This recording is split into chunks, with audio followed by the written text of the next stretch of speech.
I got a question that's coming in real quick from Faye. What is the distinction in the opening for cold versus warm?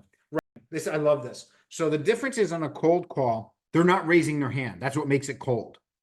Right? So as a sales rep, if you're going to cold call, you want to ask the questions that I did in the beginning of this thing to make sure you know who your ideal customer profile is, and then build a list that matches that.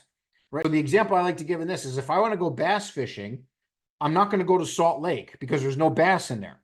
So I want to go to a lake that has lots of bass, and then I have to go at the right time of the day and with the right bait. Same thing with sales is I want to make sure I know where I want to fish where the fish are. So that's the first thing. Know your ICP, build that list. And then when I'm doing the cold call, since they're not raising their hand, I can't call and say, I understand you may be curious about. I can't use that hook. So I have to do what I did earlier. And like with Claire, when she mentioned that there's banks, so I said, okay, I'll use the competition one.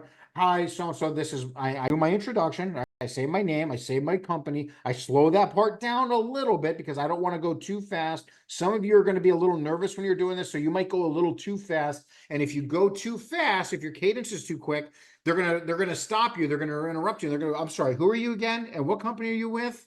Right? And then sales 101, the person asking questions is in what?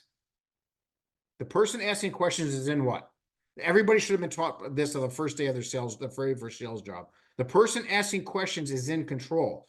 I don't want to turn over control right away. So if I go too quick on my name and my company name, and then I say, I'm sorry, who are you getting with? I'm screwing up already. So I want to make sure I slow it down, say, hey, this is Michael Padone with, and the example I gave was, exceltraining.com. And the reason for my call, can I pause for a second? I make that sound. That's just my personality. I'm using these things to make it sound real, even though in my head there's a script.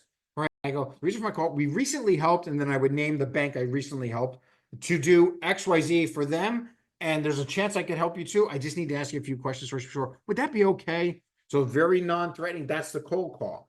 On a warm call, there's already some interest there. Now, a warm call, it could be the decision maker that reached out. It could be somebody that's part of the decision-making team.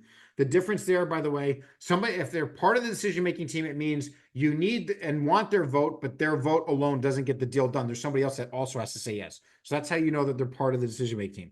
They could be an influencer. An influencer means they have the ear of the decision makers, but they don't have a vote. And they could have been asked to look into it, but they don't have a vote, right? We have that. Then there also could be an end user and an info gatherer, especially out of warm lead.